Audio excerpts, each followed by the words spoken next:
Zotia Yannick, hein? À bon attendeur, ne quittez pas Botala Yannick. Premier jour, Ndeni Tozoka Yannick. Et puis Mkolo Yannick Azolo Bautaka ko perfuser mai. Bon, awa, tout un environnement nini, tout ça place nini, esika nini, pour la place tous ali. Bonjour. Bonjour. Awa tozali na Bumbu. Justement, la direction, il y a Gambela. La catch, il y a Pila Kinshasa.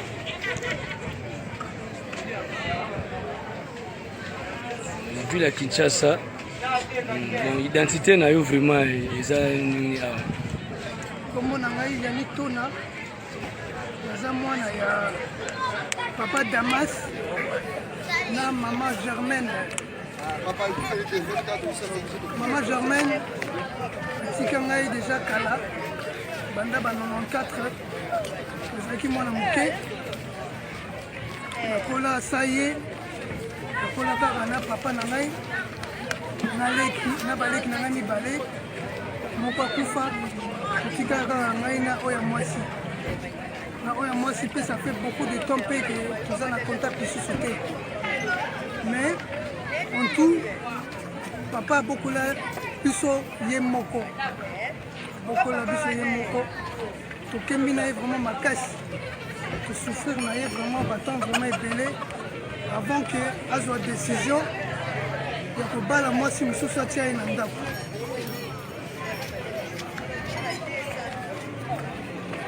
sikoyo ezo arrivé ndenge nini ke yo vanda ti batan awa na kuna bazokipe yo te par rapport à poto et le mutu ako vous en avez besoin tu as fait déjà combien des années ici? En tout cas, vraiment ma question na Kinshasa. Nous avons déjà 15 ans. 15 ans, j'ai 15 ans. Awa na Kinshasa awa mboko nde toyokela ngo pena 15 ans awa vivre ndenge nini? 15 ans, Sali Awa, la gloire est Nzambé Kaka. Dans l'équipe, vraiment, on a été ébélé. Et si on a commis la coutu, ils ont dit si on a pas qui coutu. Famille, na coutu, vraiment, la situation est mabé. En tout cas, pour la famille, ils ont bien été, l'équipe n'a pas été très difficile. Parce que séjour, na eux, ils ont séjour, en tout cas, par circonstance, par obstacle, moko n'engezaka. N'engue mutokuta na mon avis, nakuta na likambo moko pour essayer que nazonga bon. Mais en soi, ngai moko natika koyeba. Ok, arrêtez maintenant. Ok. Lola, Yannick, on est maintenant à l'émission, s'il vous plaît. Ok, vos histoires là de beaux frères de Dini, allez, bye bye. Voilà. Ok. Hein? Hein? Oh. S'il vous plaît, restez calme, les gens vous suivent. Hein? Botikana récréation. Fini la récréation, ok? Voilà. Ah, bon. Bonsoir Yannick. Bonsoir Maman Leki. Comment tu vas? Et puis tu es aux devant Batoko, il faut saluer Bango. Tout le monde te suit. Hein? Oui, merci beaucoup pour la parole. La personne merci pour la opportunité pour la partage. La personne de la communauté congolaise au monde entier. En tout cas, dans ce pays Makasi, toujours sur un Maman Leki, Nzambe bamona kaete, mais à travers il y a tout le monde en Nzambe. Nenge considérer l'histoire nangai, na Monique, Nzambe a se manifesté vraiment à travers nayo vraiment na bomo nangai. En tout cas, merci beaucoup pour la considération vraiment. Je peux s'engager dans ma communauté. Ok. Team Yannick pe bazali oyebi ke tosala vraiment team Yannick mpona yo baoyo batunaka yo baoyo basutenaka yo baoyo batiaki mbongo na bango mpona lelo Yannick tobenga yo Yannick olobi nini mpona bango? En tout cas napesi bango nyonso bambote ebele baza vraiment nombreux nakoki kotanga vraiment bakombo ya bato nyonso te. Yes. Mais Nzambe apambola bango ata vraiment na bomoi vraiment ya makasi na ba bénédiction vraiment ya ebele vraiment bana na bango mpe bazala mpe béni à travers ya bageste na baconseil oyo bazopesa ngai. Ok, merci beaucoup. Tokei par la grande sœur. Bonsoir la grande. Bonsoir Rita, ça va bien? Oui, ça va bien. Voilà. Siko yozo sekanomi. Yannick Okatate, pardon. Bon, tu es devant la famille, Olobi Nini devant la famille. Qu'est-ce que tu vas dire? Tu vas saluer les gens ou quoi? Totikelio Maloba, la grande sœur. Lola. Comme d'hab, nangina banano yengekino na nyonso mbote na bino nyonso. Merci mingi na ndenge bosoutenir Yannick. Vraiment merci. Soki elaka mosusu ezalaki mpe kobenga na bino te bacommentaire na bino botiaka te melelelo ya mosusu nayebi ndeko na ngai ya mobali te. Donc Nzambe asunga bato oyo nyonso bazosala mosala na ndenge ya malamu na kati ya réseaux sociaux. Bandeko mosusu mpe oyo baza peut-être na situation ya Yannick Nzambe motu nyonso akoka koleka na nzela soki akutani na nzela ya réseaux sociaux ye mpe azwa lisungi amona mpe bandeko na ye ndenge banzambe ya bakoko asali mpona Yannick abosana bamininga mosusu oyo baza na pasi lokola Yannick azalaki ngo abosana bango. Ok, merci, merci, merci. Tosepeli. Voilà, bon, tozongi muke et pas ya Yannick. To profiter retourna e mituna pona bango bazaromona unité katani ou bien réseau kimi. Voilà. Ok, Yannick, toza na première question, tolingi to tuna yo, to sepeli nengo sengi batu nyonso merci de près et de loin o ba soutenaki yo financièrement et puis moralement et tout. Vraiment to sepeli makasi ngape na sepeli na reconnaissance oyo olakisi biso pona ebele bazalaka pe omona basungi eboye pe akimi na ye mais yo kimaka te chaque tongo ozamana mbote esalaka biso ngape na sepeli na ndenge oprésente yango. Question na biso tolingi totuna boye avant oyeba oleka na ba réseaux sociaux vie oyo bandaki komene avant oleka na ba réseaux sociaux na vie oyo ozomene après koleka na ba réseaux sociaux différence ezali ou bien ezaka la même chose? Non, changement eza vraiment ya makasi parce que auparavant nazalaki mutu moko azalaki lokola disparu na désert. J'étais oublié dans le monde à travers ya contact na yo na ba émission na yo nazwi ba relation na ngai ebele oyo tobongana na bango ebele bakanisaki que nazalaka lisusu te nakufa na ngai mais tozwi ba contact en tout cas namoni mpe ke non ndenge na bando kovivre auparavant ngai moko na moral na ngai nazalaki lokola motu moko nakanisaki ke non je suis oublié position ezalaki te mais changement vraiment ezali ya malamu positivement. Ok, voilà. Bongo siko après na ba kokoma na biso quand même osepelaki tango oyokaki parce que non to posa yo question wana te na média sikoyo lelo tango na pesi yo mbote na sukaki wana pe na bengi susu toza na grande sœur na biso tobengi à partir à Belgique. Cela veut dire que ndenge nini oyebaki grande sœur na yo kaka na ba réseaux sociaux ou bien mbala moko ka grande sœur abimi boye oyebi kota wuti te ezaka na nzela ya ba réseaux sociaux bambote ebele patience. Oui, à travers il y a des réseaux sociaux, à travers il y a des émissions nayo, nenge bandaki ko landela sujet na ngai, nazwi pe contact na ye, ngai moko après que Papa Damas alekaki na émission, asalaki témoignage na ye.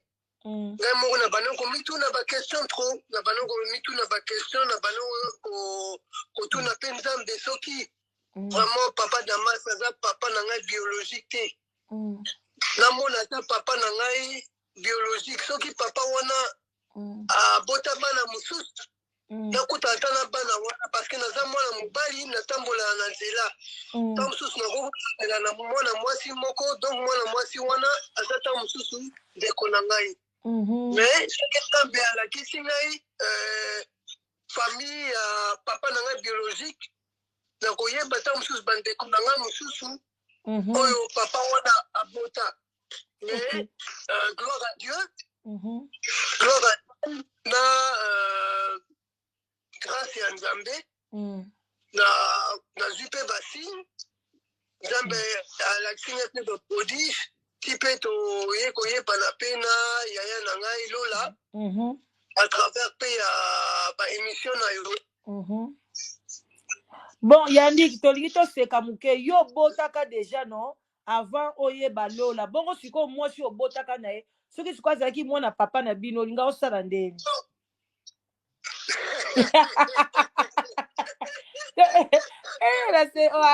Yannick aseki bandeko botiela Yannick bacœur tala Yannick ayaka na émission alelaka kaka Yannick aseki makasi. wana en tout cas eza motu ya makasi nazoyeba kutu te comment korépondre yango parce que la fille en question oyo abotanga mwana dans le passé na banoko considéré makasi balingaki ye mpe makasi mais par rapport à baréalité ya vie esalaki que non que banzela na biso etabwana papa oza na mbongo te akovandela nini ata yo moko mbongo eza te Yannick mwana na ngai ndenge nini okozwa mwasi mbongo soki eza te mwasi akovanda ndenge nini?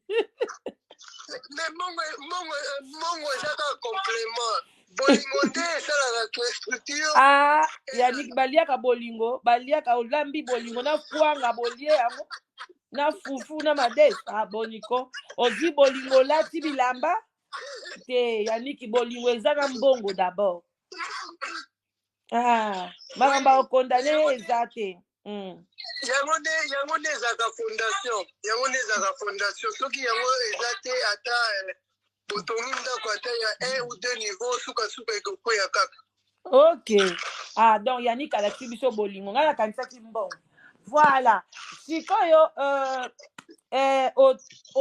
oza tokota none moke pa ya grande sœur ebongo toya kotuna parce que biso susi na nga ezalaki ke bato bayoka yo bon sikoyo Yannick bato quand même bakotizaki mbongo na bango epa na yo quand même oyebi ke bato bakotizaki mbongo epa na yo oyebi ke nga naza na mbongo na yo bien oyebi te? Oui, nayebi yango parce que ozopesa ngai par rapport ozopesa ngai mpe compte rendu ya makambo nyonso ezoleka. Voilà donc transparence ezali voilà sikoyo question mosusu bandeko so boza na baquestion bambote ebele Yannick aza na biso wana vraiment ekozala bien Yannick t'inquiète mama leki na yo la danoise asa mokolo ya live together. Ok voilà patience alobi si vrai Yannick bolingo liboso mbongo eyaka na nsima. Bonjour apostle, bonjour pasteur Nabiso, bonjour Yannick, que le Seigneur soit avec toi. Voilà. Donc, bandeko nanga Yannick est là. Voilà. Hey, Yannick, j'ai maintenant une question. Question, c'est quoi, Yannick yo oyebaka na yo te ke papa Damas azalaki papa na yo te oyepe koyeba ngo kaka na média tant papa Damas alobi ke aza papa na yo te. C'est ça non? Oui, c'est ça justement parce que atika jamais koluka ngai atika pe jamais ko se approcher na ngai pona afandisa ngai pona atalisa ngai réalité ya lisolo yango. Parce que mwana soki akoli esengaka ke batalisa ye makambo mosusu oyo ezalaki en cachette na ntango ya avance na ye ntango mosusu ayebaki te parce que mayele na ye ekokaki nano te mpona ayeba makambo yango me atika jamais kosala yango atika jamais kosala yango ayaka na Kinshasa awa me alukaka ngai te nayokaka kapa bato ayaka na Kinshasa me alukaka te ke ayeba ta position na ngai. Ok, donc oyebaki yango kaka na média. Bon, sikoyo yo okoki koloba nini? Eloko nini yo okoki koloba? Ndenge papa soki papa Damas alekaki te aloba likambo wana ke yo oza mwana na ye te.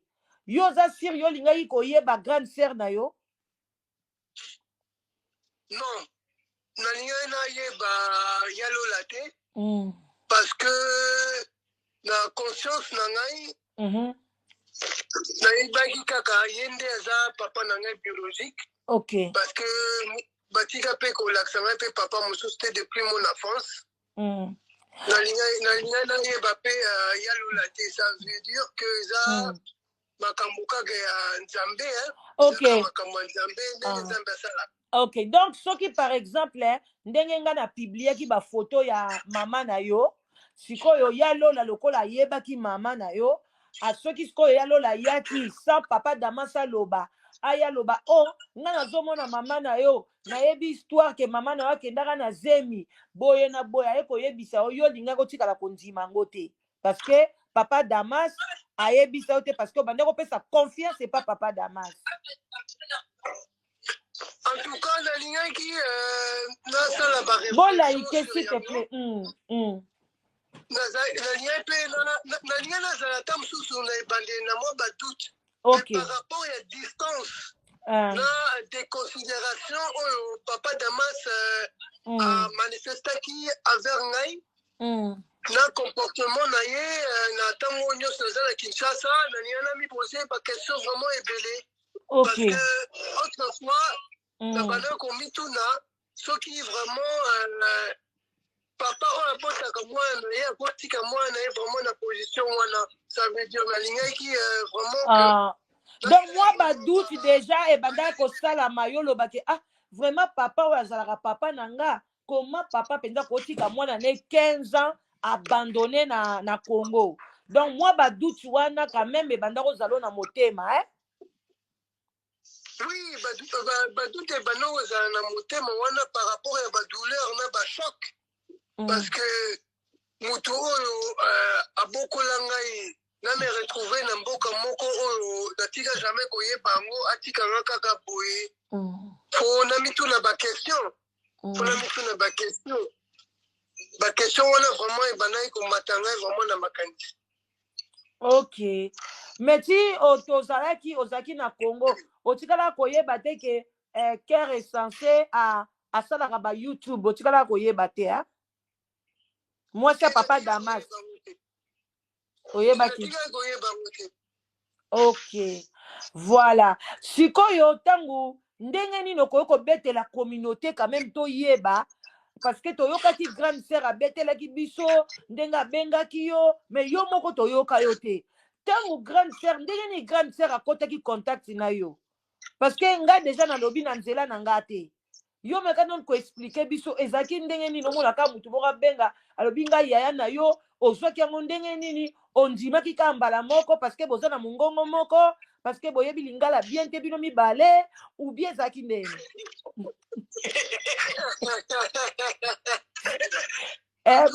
bosekanga nga na bapose bakestion bino bozoseka tika grande sœur tika yanika aloba non tozodistraire tokomona bava j'ai la patience alobi kabon ezalaki surprise J'ai vraiment surprise parce qu'après témoignage à Papa Damas, en tout cas, j'ai vraiment... Oui, c'est là, ok, pardon. Patience, Nabiso, Makambo Lobby, je ne sais pas si on continue à arrêter. Grande sœur à Loba Kiango. À Lobby, que, na sengi bino soba merci, parce que ceux qui bo benga quitté, na émission, pour na bo beta lisolo Yannick, mbelepe, et linga ki itoye ba Yannick te. La grande sœur nous a des grandes sœurs à pesa ki mbote patience, à Loba Kiango. En tout cas, j'espère que bato bozalaki. Grande sœur appelle bino merci parce que biso pe émission sans bino émission pe kozala te donc ba émission nyonso presque nga na betaka ezalaka bino nde bobengaka nga na ye kobeta lisolo donc patience merci na bino nyonso bobenga toyoka ye nanu question ndenge nini bakutanaki na yaya na nzela nini parce que yaya ayebisaki biso toyoka pe ye moko Yannick totikeli yo maloba. En tout cas, maman, merci pour la Likez, s'il vous plaît. Nazaki, en tout cas, très choqué à travers un témoignage à Papa Damas, Nassima Makamboué à Lobaki. Nami posaki vraiment ma question vraiment mingi. Nazaki contact Yalola à travers ya Nokonangai Guilain, Oyazana Sénégal. Yende abeta ngai moi flash ya lisolo ya Yalola na nsima nango atunaki ngai soki nakoko autorize ye apesa Yalola nimero na ngai napesaki accès à travers ya accès wana tokotaki mpe na contact na Yalola mpe abandai mpe kobeta ngai mpe lisolo na ntango azalaki mwana moke ndenge bazalaki mpe na mama ndenge mpe bazalaki na papa tant que azalaki vivant ngai moko na nsima nango nakutanaki mpe na bandeko mosusu kote ya papa na ngai paternel oyo bapesaki ngai mpe témoignage ya love story si nakoloba bongo ya mama Germaine na papa Laurent oyo esali ngai mpe confirmation que lisolo yango mpe eza vrai. Ok, vraiment osikoyo ezalaki esengo makasi sikoyo changement ezali bongo omonaki bon sikoyo oyebi ke Jeda mpe asalelaki oyo basalaki mpe mission mpona Jeda aza leki na yo boza mama moko ntango lisolo ya Jeda eyaki ke Jeda aexpose baaudio parce que totuna mpe yo te tala période wana tobanga nasalaka bemission na linga moto azala moral ya bien esalaki yo mpasi ntango oyokaki ke Jeda azoloba ke abimisi secret abandi koloba makambo ebele mpo na yo ozwaki yango ndeni obayika aza ndeko na ngai ta mosu aza na problème na mutu obien eswaki yo obien ezalaki yo ndeni noko mpe koyebisa biso toyeba parce que bato nyonso bayokaki yango bapropos ya cœur sensible concernant Jeda et puis avant répondre nga Facebook bambote ebele ndeko papi na Lyon akufi na ye te aza na ye na bomoi et puis ndeko papi aportaki plainte journée ya lelo bakangi bato nyonso tu oyo babetaki ye mama ya mwana 15 ans papa ya mwana 15 ans tous les adultes oyo bazalaki sur place baza na garde à vue merci totikeli yo maloba ndeko na biso Yannick bopozenga baquestion sur sujet s'il vous plaît bobimisanga libanda sujet te esalaka aire moko kitoko te amour de ese bambote ebele voilà lobela sono sur Jeda ndeni ozwaki yango. Merci maman l'équipe na lituna yango en tout cas en vérité ti lelo pota na motema na ngai vraiment ekakoki nanu te naza toujours na blessure parce que na ndimaki te que Jeda oyo motu ngai natikali libele akoki koréagir lolenge wana juste maintenant en tout cas nazaka blessé ok malgré okutani na Lola pota wana Lola mpenza totuna yo nga nakanisaki oye na alcool oye na bapansement oye na banini mpona obande pota nzoka pota eza kaka kosenye Lola, Lola, Lola. Dans la cantique, il n'y a pas de mati. Loba, non, donc.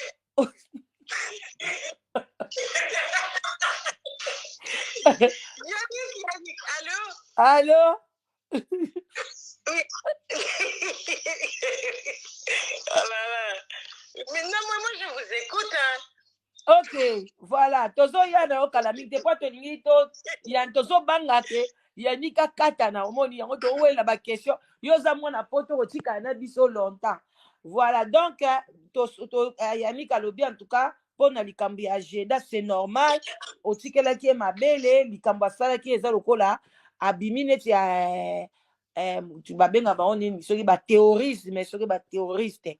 Voilà. Voilà. Oui.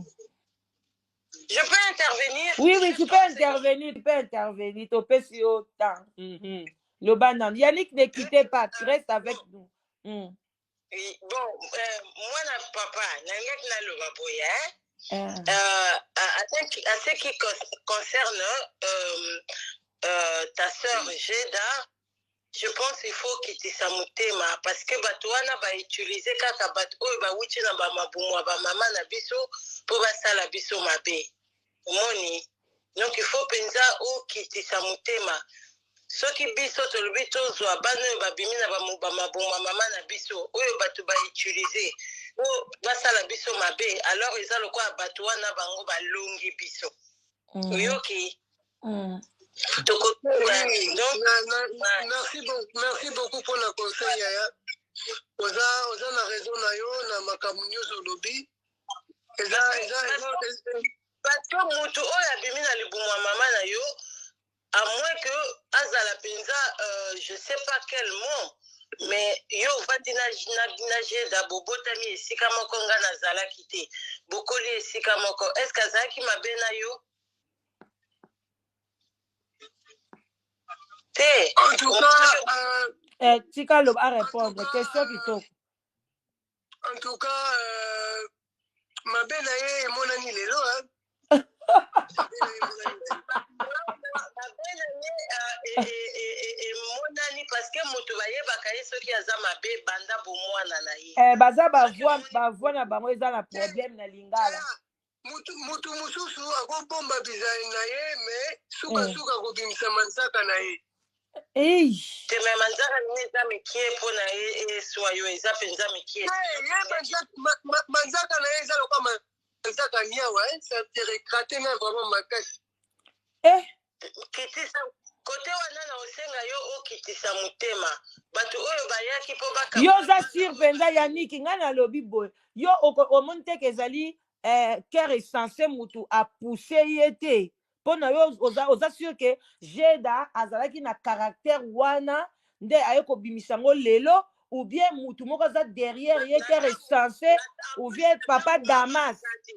Yo pona yo eza Damas te ezali cœur est censé te ezaka que Jeda azaki na ye nyama mabe abimisi manzaka eza ndenge ni ozozwilango. Aza influencé na batu te. Selon moi, Aza pe mukolo aza influencé na kere influencé nanu ya liboso. Nazotia nanu papa Damas nanu te, nazotia nanu cœur influencé nanu liboso. Parce que yende azwaki pe ba audio wana tia publier rango atia pe ba commentaire wa atia ki wana. Na ite soki mama o ya solo bazaka na souci ya bana. Agosala makambo ya sali wana. C'est-à-dire que eza lokola atie aluki poison, hein? Aluki poison. Apesi achiela yo. C'est ça. Ouais, c'est ça. Ça veut dire papa. Mais lola oyebi ke soki Yannick azalaki na Allemagne. Makambu Jeda salaki. Soki azalaki poison. Po mikolo tokomi ka poison. Yo za sirte ka koyepe kotiela Yannick poison. Bon, je dirais pas jusque là, mais eza vraiment na batu oyo ba remontaka le sort contre le sort, hein. Et ça existe. Je t'ai expliqué un peu ce qui s'est passé ici aussi. Ozomona, moto alingo sala neti mwana mais abengisi ye na ndako ya leki na yo. À ce moment-là, yo lo bana alingo boma mwana yo. Leki na yo to moto wana. Ok. Ah, donc plus grave encore, il s'agit de mon enfant. Ça, c'est plus grave. Donc, motoazan na posa sala mwana nanga mabe. Abengisi ye na ndako ya leki nanga propre. Siko na minute wana, ngana oloba moto wana motoazan mabe ou bien leki nanga motoazan mabe. Leki na yo. Donc ça, ben voilà, donc ça biloko moko bien calculé, il faut qu'on se lango beaucoup de recul. Mais siko yo la sentiment nini batuni et pas Christy oyo yo zanango envers Jeda. Ozozwa Jeda ndenge ni ozozwa Jeda ke Jeda mwana mabe ateki leki na ngai anyokoli leki na ngai siko leki na ngai zo saigner ou bien ozozwa ngo ndenge ni mekano ko expliquer biso sentiment na yo envers Jeda parce que yo per quelque sorte oza yaya ya Jeda par na canal ya Yannick parce que soki lelo ke na ndako ya Yannick okuta pe Jeda kozala wana bakobengo tata mwasi bakobenga Jeda pe tata mwasi. Bon, vraiment, te mama okosa pe ezali awa te okosa ndenge ni yo lobaka vérité. Bon, Yannick, c'est bien, Yannick, c'est mon frère. Hein? Bon, oui, voilà, on sait que Yannick, c'est ton frère. Oui, on sait. C'est pas mon frère, c'est notre frère. Oui. Bon, non, ça c'est Yannick, c'est mon fils. Pardon. C'est ton frère, ok? C'est mon fils, ok? Non, mais j'ai une sœur, hein? C'est pas mon frère à moi-même. Hein? Oui, mais pour le moment, on est à 3. Hein? Oui, Topé Siepe Bambote Belé, notre sœur, notre moi, Nanabiso Moussoussou. Il y a ceux qui sont journalistes, Topé Mbote, Loba.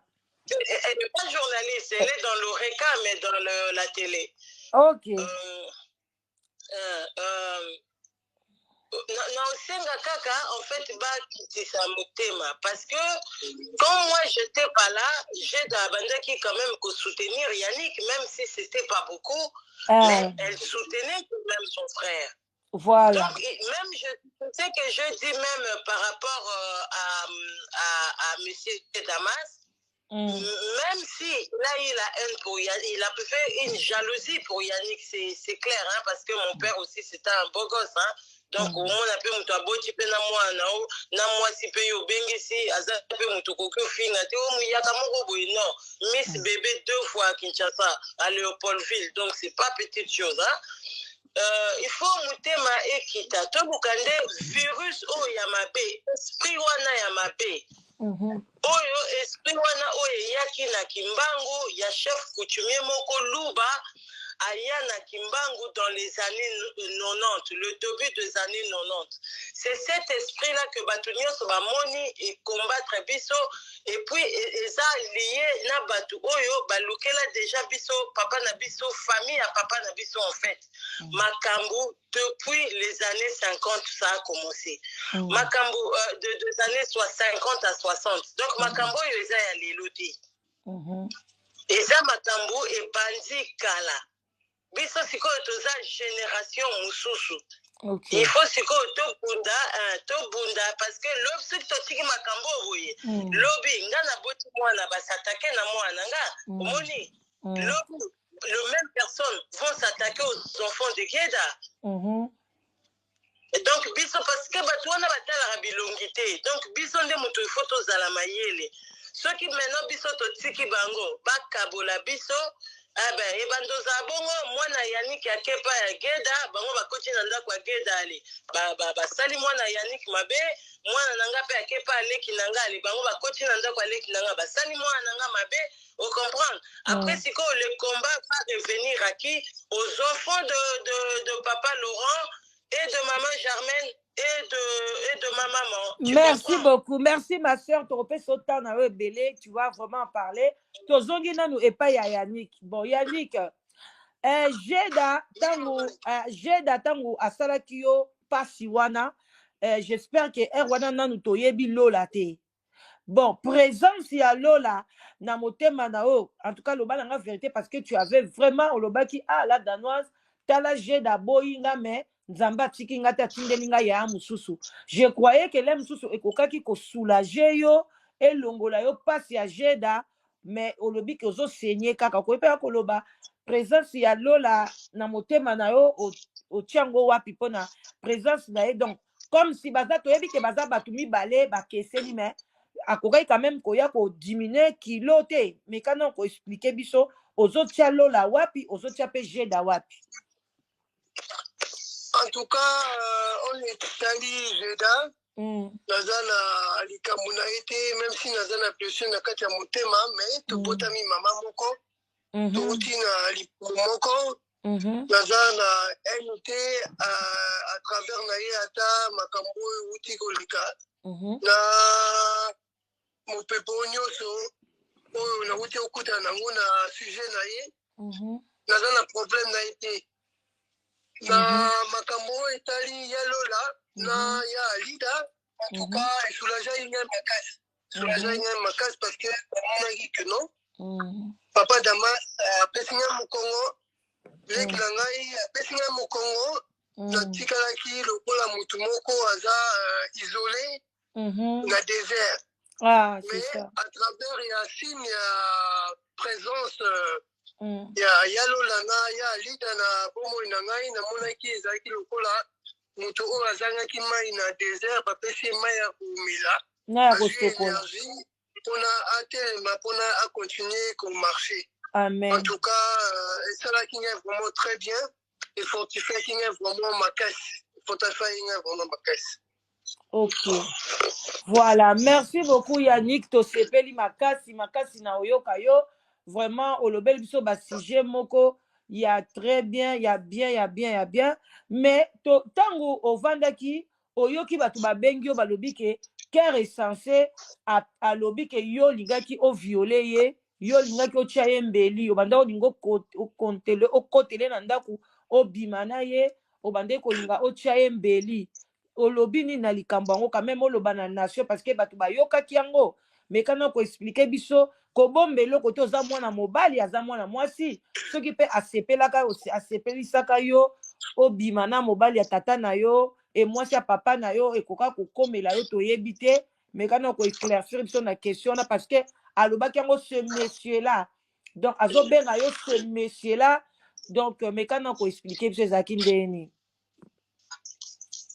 Selon ngai makambo oyo nyonso ezobima pa ya cœur insensé, eza lokola motu moko azolamba biloko ya kolia.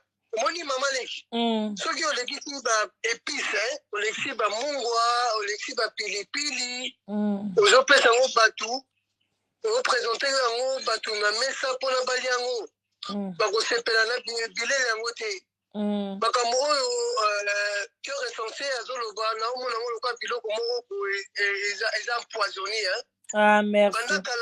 Banda kala azalaki mpona aloba makambo wana, kaka lelo kaka azobima na média mpona banda koloba makambo wana à travers ngai, mpona salir réputation na ngai, asalir image na ngai. En tout cas nazotala ye kaka boye, naomona kaka makambo azoloba eza lokola na ye biloko moko boye na sanzi yango malamu moko nazomona yango ntina te. Ah, c'est bien, c'est bien. Tosepeli na réaction na makasi. Maman Danoise, je peux dire quelque chose? Oui. Mais makambo wana zoloba ba viol wana ke balanda biloko ye moko abengaki ekota na nzoto ya Yannick mais se manifester te. Yango nde azoloba ona munoko na ye eza makambo basala Yannick batera basali ba esprit moko neti mutu oza ba violence et tout. Moni et se manifester te yango ye moko azoya tiko koloba ngo boye. Parce que eza makambo ye na bandeko na ye basali na basangani pe na batu mususu basalaki Yannick y compris moi na ngai moni. Donc ce sont le même chose qu'ils ont fait à ces deux garçons là. Et maintenant quand elle dit des choses comme ça azo benga manifestation mais c'est mais bato oyo azolukela makambo wana ekosalama te parce que ye moko aza na bana na ye. Wana zoloba akanisa te eza mpona Yannick ou mpona mwana na nga bandeko ne mpe baoyoka d'ailleurs na oloba tout à l'heure eza mpona C'est pas pour les enfants, ni les petits-enfants de mon papa, ni les enfants de mon père. Ok. Mais Yannick, toza na question moko, est-ce que yo na ndenge yo yebeli bana oyo cœur est sensible à boti, bana cœur est sensible. Azana mwana moko azana handicap, oyebi yango yoka yango? Oui, nayoka sango yango, mais en question, ngai nayebi physiquement nayebi ete. Wana so bimi. Oyo nayeba kaka mwa moke eza kaka mwana liboso oyo babotana mwana mibale oyo mosusu wana oyo batikala nayebi bango te. Nayebi bango kaka partir kaka ya bamasolo kaka. Oui, c'est ça. Ok. Voilà. Bon, ya lola nayebi te oza na question lingo tuna Yannick parce que là msu Yannick tozolongola na biso ye na ligne mpona azala ne na kimia na Kinshasa et puis totikala na yo na ligne wana so tozala na besoin na ye su tokobenga ye après sikoyo oza na likambo boye lola olingo tuna Yannick entre bino mibale mpe communauté yeba. Oh, mais non, mais après, Yannick te likambo eza ya tout le temps te likambo ezali ke mpo na communauté